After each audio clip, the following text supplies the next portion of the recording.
তারা হয়তো এই হাদিস জানে না, আল্লাহ পাক ওদের কানের মধ্যে আমার এই হাদিসটা যেন পৌঁছে দেন, আমিন। নবী সাল্লাল্লাহু আলাইহি ওয়াসাল্লাম বলেছেন, আমি মেরাজের রাতে যখন গিয়েছি তখন এক শ্রেণীর মানুষকে দেখেছি, ওদেরকে শাস্তি দেয়া হচ্ছে। কি শাস্তি?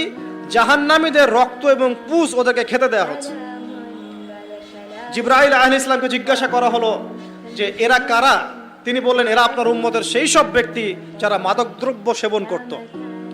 আল্লাহ রাব্বুল আলামিন তার হাবিবের মাধ্যমে জানিয়েছেন, যখন কোনো মুসলিম মাদক সেবন করে বা কোনো ব্যক্তি মাদক সেবন করে তখন 40 দিন তার নামাজ কবুল হয় না। এরপর যদি সে তওবা করে তাহলে আল্লাহ পাক তার তওবা কবুল করবেন ইনশাআল্লাহ। যদি সে আবারও মাদক খায় তওবা করার পর, আবার 40 দিন তার নামাজ কবুল হবে না। যদি সে আবার তওবা করে আল্লাহ পাক আবার তাকে মাফ করে দিবেন। যদি সে আবারও মাদক খায় আবার 40 দিন তার নামাজ কবুল হবে না। তারপর যদি আবার তওবা করে আবার আল্লাহ তাকে মাফ করে দিবেন।